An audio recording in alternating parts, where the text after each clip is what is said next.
Learn about this Saturday's Family Festival coming up at the Florence Civic Center. We'll have all the info coming up next on Carolina People.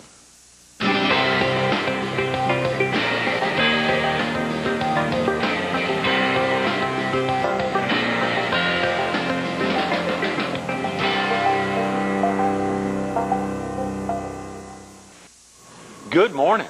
Welcome to Carolina People. This morning we're at the Fox 43 studio. We're focused on this Saturday's Black Family Expo 2004, and we're visiting with its organizer, Larry Darnell Smith. Good morning, Larry. Good morning, Greg. Thanks so much for coming in. Thank you for having me. This is so exciting to think we're 100 hours away from the event virtually. We're excited. We're very excited. You've got to be. You've got to be. And it was so exciting talking to you earlier this morning to figure out y'all have been putting on expos since 1992. Yes, but this have. is the first year of the Black Family Expo. This is the first year of the Black Family Expo. We started out doing expos related to women in the African American Women's Conference that we started in Florence at the Civic Center. We had a lot of success, brought in a lot of national celebrities for these particular events, and we wanted to expand it to the whole family and try to impact positive aspects of what's going on in the African American family. Okay, so almost always you've been doing these at the Florence Civic Center, whether the new one or Well, we've always done them at the Florence Civic Center. We also have had some events here in Myrtle Beach. We also had an event called the Positive Image Awards that we had at the Sheraton here back in the 90s as well, where we actually invited 100 African Americans from across the southeastern United States in to be role models for African American youth in this area. What a great idea. And, of course, coming to Myrtle Beach, such a popular location, and so many folks coming in from the PD or southeastern North Carolina. But you're talking about folks from all over America. Well, all over the southeast, at least, Florida, North Carolina, Georgia, Tennessee. Right. Real quick about yourself, Larry. Are you originally from the area? No, I'm actually from Columbia, South Carolina. Okay. Grew up in Columbia, went to high school in Columbia, went to college in Columbia, graduated from Benedict College. Started in business about 2 years after college. Always knew that I wanted to be an entrepreneur, so I kind of prepped myself to be that, and started out with $100 and a dream back in 1983. Is that right? Exactly. Golly, that's so exciting to think about. I mean, this is more than 20 years ago, Larry. It actually is. That's more than 20 years ago, and that idea, just to hear the word entrepreneur, for instance, growing up, that Exactly. aspect of always wanting to be an entrepreneur. What was it that really made you? I mean, so many folks think I want to be a fireman, or I want to be a doctor, or a lawyer, or something else. I mean, what made you want to be an entrepreneur? Well, Greg, when you first started, you're thinking, oh, I'm going to get wealthy. It's going to be a lot of money in this, and I'm going to be independent. I'm going to be able to work for myself and have control of my time.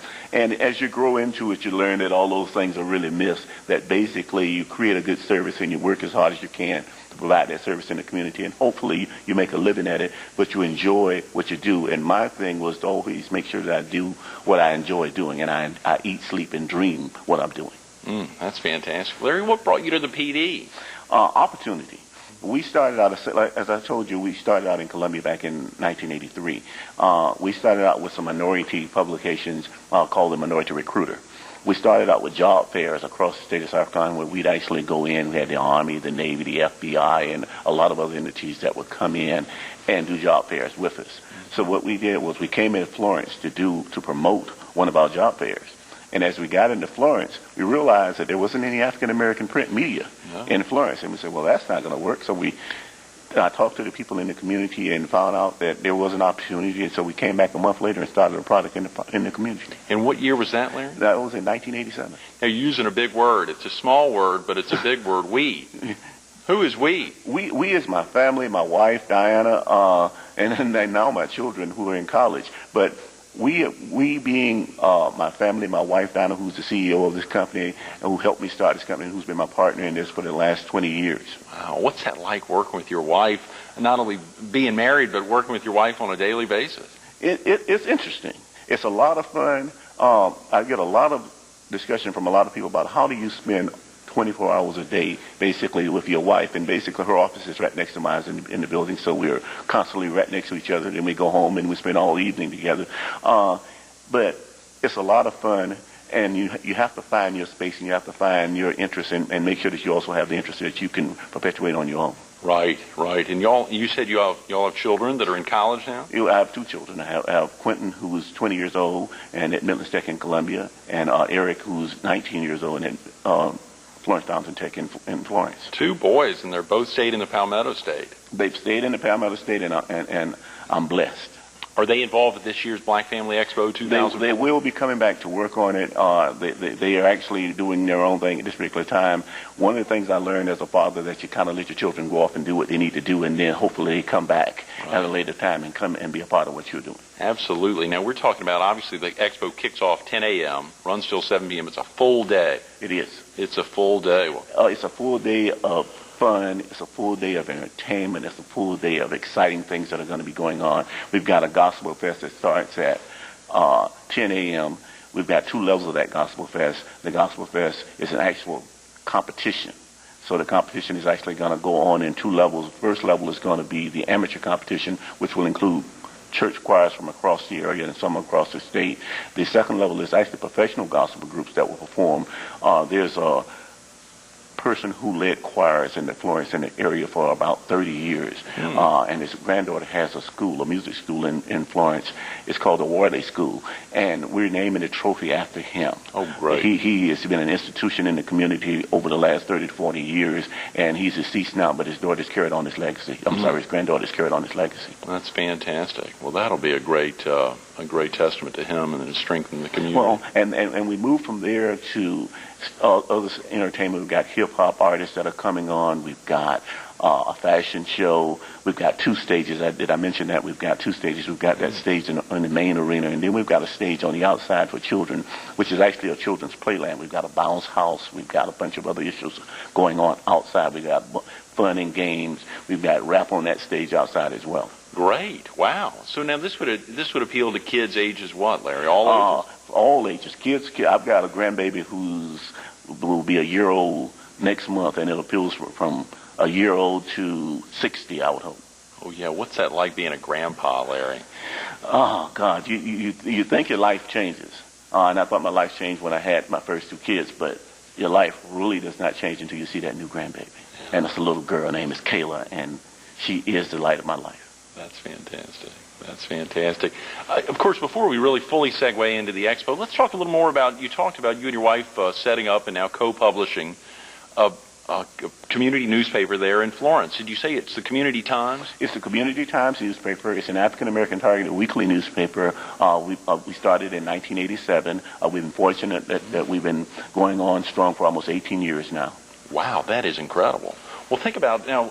That's exclusively in the PD, or do you have some readers here on the Strand, or we have some readers on the Strand. Our market actually covers from Sumter all the way over to Georgetown and Myrtle Beach. So we're an Eastern South Carolina publication, more or less. I think I saw in reading it that it served primarily 11 counties, but I also saw you all own an upstate publication. We do. We also own the Times Upstate, which is a weekly African American newspaper, and the only weekly African American newspaper targeting Greenville, Spartanburg, and Anderson. Is that right? Yes. When did you all launch that? We launched that in 1995. Okay. We launched that as a spinoff. We were looking for other opportunities from a business standpoint, and we wanted to expand our print product. And we looked at the Columbia market, which was fairly congested. There are about 5 African-American weeklies in the Columbia market at this particular point. So we said, let's look at some other markets. Now, the demographics in the upstate are much lower than the demographics down here. So we're talking about 19% of the community in the upstate being African-American. But we found a large acceptance in that community, and we've been able to move our product forward. What about in the Low Country, Larry? Is there a current publication? There is one in Beaufort, the Gullah Sentinel down in the Beaufort area, and then there's one in Charleston, which is the guy who published the one in Charleston is Jim French, and Jim French is my mentor. He's about 77 years old. He's been publishing ever since he retired from the Navy, and he is an institution in the Charleston market. So he helped you and your wife launch Community Times in '87? He has been a strong advisor to me. A very, very strong advisor to me. Share with the viewers a little about what it was like launching a paper back in '87. Of course, for y'all, having come over from Columbia and just getting used to the area, getting used to the PD area, then to actually launch a publication, we got a little time. Just share with the viewers what it was like launching and how the readership's grown. And well, the funny thing about launching a newspaper in the PD, especially, was that when I walked onto some sales lots, some auto lots in the PD, and said, I represent what was then the PD Times newspaper, which was our original name when we came into the market.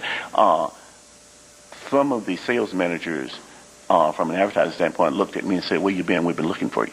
Wow.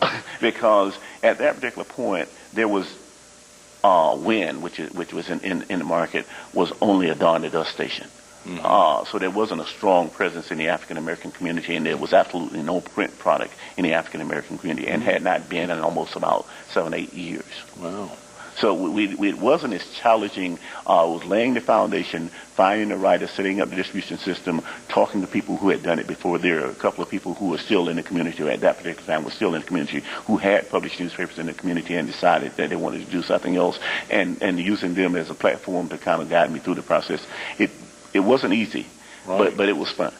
I'm sure it wasn't. It does require a heck of a lot. But, of course, that niche, focusing on an audience, whatever that audience is, whether it's a female publication or one that targets the African-American community, I mean, that ability to focus on a particular audience and really carve that out and dominate that. Well, niche marketing is what we're dealing with in this marketing environment. Whether it's you dealing with 18 to 24s, or whether it's me dealing with African Americans, or whether it's the senior citizens publication in the community, or whether it's the women's publication in the community, niche marketing is where marketing is going, because everybody's looking at narrowly focusing their targets. That's exactly right. And of course, the launch into the upstate, you almost make a lot of trips into the upstate as well. Larry. Well, I spent 4 or 5 days a week in the upstate when we first started out the first 2 or 3 years. That's a 3-hour drive from Florence. So that's a 6-hour round trip. So I would go there and spend 2 days and come back. Establishing a strong workforce in that community was a challenge, and I thank you, because one of the things about the upstate is it's the best educated market in the state of South Carolina. It's also the highest economic advantage market in the state of South Carolina. So when you look at those variables, it's really, really difficult to find the kind of talent that you want, because those people have good jobs already.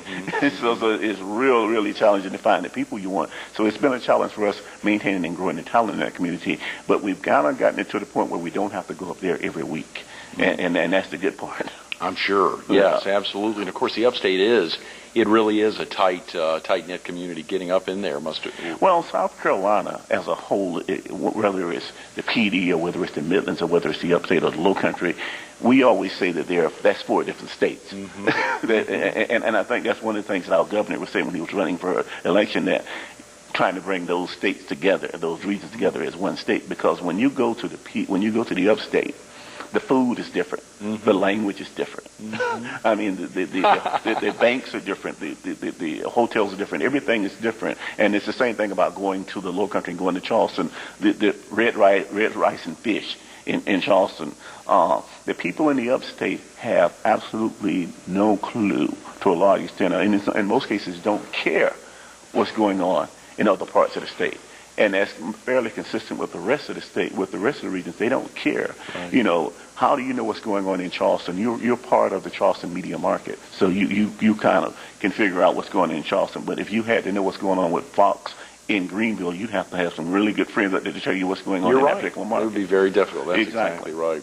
Let's go ahead and segue back into the expo. And of course, even real quickly before that transfer from 1992, kicking off some of the expos focused on women or focused on something else, primarily on women. Exactly. And then actually committing to go ahead and make a big launch into launching the Black Family Expo 2004. What were some of the lessons you learned from the expos that kicked off in 92?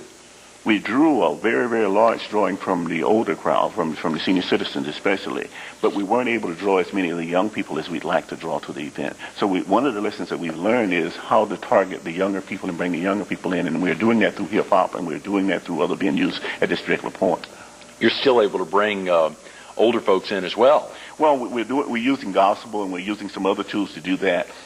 But you have to have the flexibility. And one of the things we learned more than anything else in this business is that media has a tendency to tell people what they need instead of giving them what they want. And we're learning that lesson, that you have to give people what they want. And sometimes that may not be what you and I want personally, but it's what the community wants as a whole. That's a very good point. Of course, so many of the folks you communicated with to help launch this, to help make this happen. I know in talking to you earlier, there's a heck of a lot of sponsors that really want to get out to help provide to folks what they want. We've got sponsors like McLeod Health, Carolina Ford Dealership, the Army, Sunoco, Progress Energy, just to name a few. And they are committed, not just committed to being sponsors and being there to provide the services, but they're committed to giving out tickets, health screenings, and doing everything they can to help us have a successful event and to help the community participate in this event. If a viewer was learning about this for the first time today, today's Wednesday, obviously this Saturday's the event, is there still a chance to buy tickets, Larry? Oh, there is, and all you've got to do is call our office at 843-667-1818 or call the Florence Civic Center. Okay, great. And of course, folks can come in from southeastern North Carolina. I mean, there'll be something of interest for somebody in Laurinburg or Lumberton or Columbus County. We're expecting people from across the state of South Carolina and across this region. We've gotten calls from people in Laurinburg. We've gotten calls from people in Fayetteville wanting to participate in this particular event, not only as vendors but as entertainers as well. How do you all get together and I mean, how can you do all this, Larry? It's amazing thinking about constantly every week having to put out not only the Community Times, but your upstate publication, of course, and then to be able to focus on this and really make it happen. This is a heck of a lot of work. I guess you have to pay tribute to the staff of people that I work with. I've got people who are committed. When we come up with a vision, my wife and I, when we come up with a vision, we sit down with our staff and we talk about that vision, and we talk about the possibilities of that vision. And on every occasion, my staff is bought into that. My vision has become their vision, and they diligently work to make that happen. I mean, not just from 9 to 5, but every day with everybody they see. Rennie Lunn, Sandra McNeil, Diana Keith. You know, people on my staff are working hard every day to make this happen. That is fantastic. Of course, there's so many aspects of the expo. Let's go ahead and break down for somebody if they can get there at 10 a.m. and be there for the kickoff of the event and kind of guide them through the 9 hours of the event. I'm sure it'll probably roll later for folks who'll be around still talking about it. Well, again, we have two stages. Starting on the main stage, we're open with a prayer. My associate pastor at my church, Unionville AME, is going to lead us in prayer at 10 o'clock, and her name is Edna Williams, Dr. Edna Williams, and she's going to lead us in prayer. From there, we'll go to opening up the event. We'll release balloons into the Civic Center and open up the event. And starting with the Gospel Fest, which I told you is in two levels, one with the amateurs and the other with the professionals, and the competition there. Then we'll go to some poets who are going to also read some poetry on stage throughout the day, not just at that particular point, but throughout the day. We've also got a group coming out of New Jersey called Mahogany, a girl group, 4 girls from New Jersey that are going to come in and do some hip-hop. We've got a hip-hop competition, a slam competition that's going to be going on later on that day. We're bringing in a national artist right now. We're still talking with some local hip-hop artists because we've got to be very, very careful as to who we bring into a family setting. Right. We're bringing in a national artist on that level. We've got a fashion show planned for that afternoon. We've got the world champion jump rope team coming in on our stage. Most people don't realize it, but they're actually housed in Columbia. They actually come out of Columbia. Is that right? I think they've won about 5 or 6 world championships. You're kidding? Yeah, That'll be great. And they are going to come in and do some exhibitions that day. We're outside on the stage. We've got a talent show for young people that they can perform. I told you we've got a play area and a bounce house and a slide and about 20 games that they can play as well outside. That's amazing, Larry. And I remember originally when talking to Rennie, she said, now, if Larry's coming down, do you want him to bring a clown? And I thought, no. Well, yeah. I mean, there's so many things going on, of course, to appeal to kids. And we'll have at least 2 to 3, maybe 4 clowns. Excuse me. We're going to have face painting. We'll have tattoos that press on tattoos. We're going to have things that's going to be a very, very kid-friendly and family-friendly environment. And that aspect of a writer's roundtable, Larry, what a great idea. Not only, to do things of the musical nature, but of course to have, as you said, poets on stage reading. How exciting. Poets on stage reading. We've also got a writer's roundtable. I don't know whether you've met or had the opportunity of interviewing Altanya Washington. I have not. Altanya Washington is actually writing on the Black Entertainment book label, and she's in her 3rd book now. And we've got her leading a roundtable of local writers from this area that are going to talk about how to get your book published, how to get involved in publishing. But we also got another group of people who are going to come on and talk about telling stories to children on our kids stage. I think on 2 occasions during the day they're going to go out in the back and talk to kids and tell stories to our kids. That's fantastic. Golly, when you think about so many of the opportunities, Larry, and of course it was so exciting to see, I think it was Diana Murphy Keith talking about some of the folks that be coming in, bringing in specialists from all walks of life, whether it be in the entertainment, home security, health maintenance, sickness prevention awareness, school, I mean, so many of the educational things. Y'all are bringing in folks from all over. And, of course, the expected participation of close to, I believe, 7,000 folks coming in from everywhere. That's gigantic. Well, that's gigantic. And we've got Select Health, who's involved in that process. We've got Carolina Hospital System. We've got McLeod, who's involved in this process, who are going to provide health screenings during that day. One of the things that we want to do, we are very, very concerned about the efforts to improve African-American health in our community. And we want to have an event like this, but we also want to make sure that there are some positive things coming out of this event. And one of the things we want to make sure is free health screenings, reduced cost health screenings, and that's what our partners are doing for it. That's wonderful. It is truly some of the health issues. You know, earlier this week on Monday, Tammy Eves, the Senior Area Director for the American Heart Association, was in.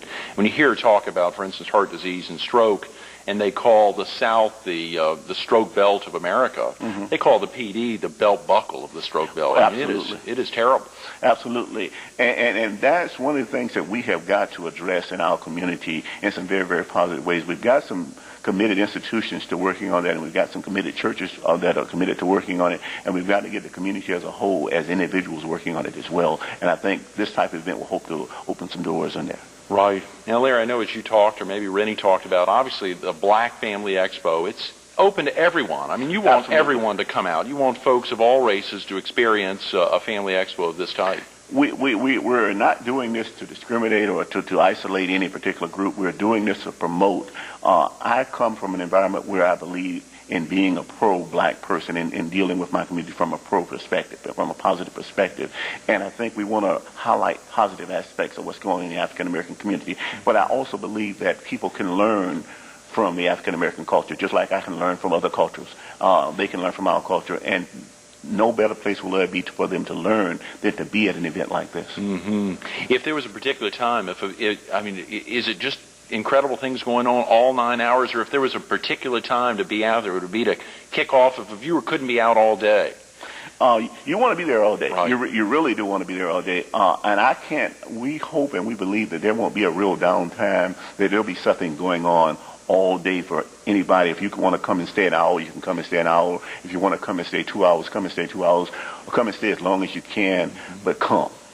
The tickets were so reasonable. I think they were $10 in advance, $8 at the door, and if you've got more than 10 folks, they were as cheap as $5. Well, they're $8 in advance. And $10 at the door, and if you got more than 10 folks, it's $5. So we are trying to make it very, very affordable. Absolutely. Well, and food, there'll be food vendors there as well, Larry. Well, we won't have food vendors. We wanted to have cultural food vendors. The Civic Center has a regulation against that, and we didn't want to violate that particular regulation. Okay, but there will be, if folks decide to come out all day and be there for 9 hours, they'll be able to. The Civic Center will provide anything you want from a food standpoint. Okay. They have a strong tradition of selling you a lot of good food. Absolutely. You know, one thing we didn't talk about, Larry, was the Black Book, as well as I think it was First Friday of the PD. We got a couple of minutes. Okay. Those are something that you helped get started there in the PD quite a while back. Well, First Friday is fairly new. We've started First Friday about the first of this year. Okay. First Friday is a networking organization for African-American businesses in the community so that we can come together and share ideas and share opportunities. We wanted to kind of create an environment where people who had the same interests could actually sit down and talk about some of the struggles and some of the success that they've had.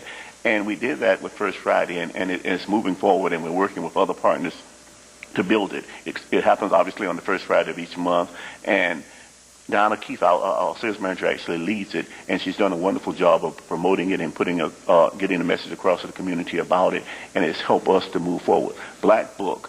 We've been doing Black Book for about 8 years now. Black Book is the only directory of African-American businesses and organizations in the eastern South Carolina area. And we're fortunate enough to have that source and to be able to use that source and provide that source to other people in the community.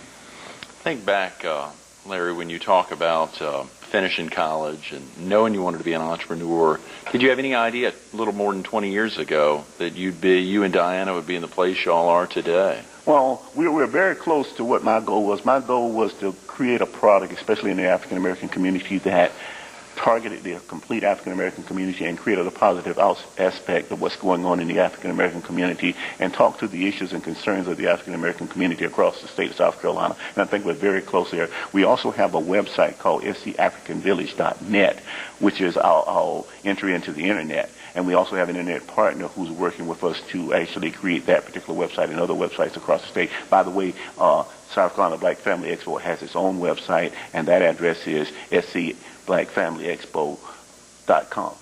scblackfamilyexpo.com. Yes. Lastly, Larry, think back. It may be that gentleman down in Charleston, when you think about inspirations for you in your life, things that have really stood out over the last, whether 20 years or the last 12 months.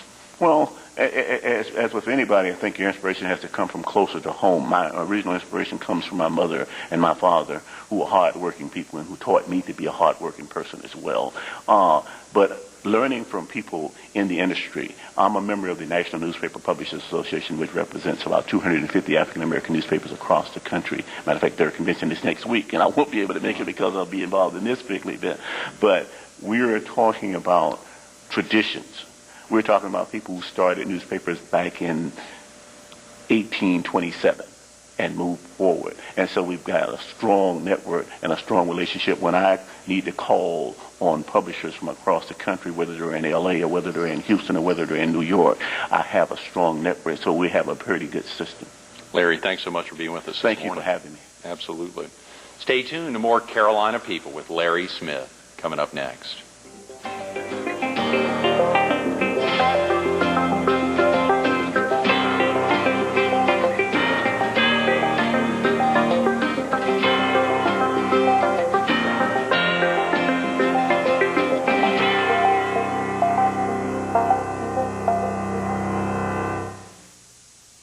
Inspired by his parents, inspired by his loving wife, Diana, and obviously his two sons. And if you heard him and could see him there talking about his granddaughter, Kayla, you'd see he's clearly inspired by her. You can catch Larry Smith this Saturday at the Black Family Expo 2004 at the Florence Civic Center.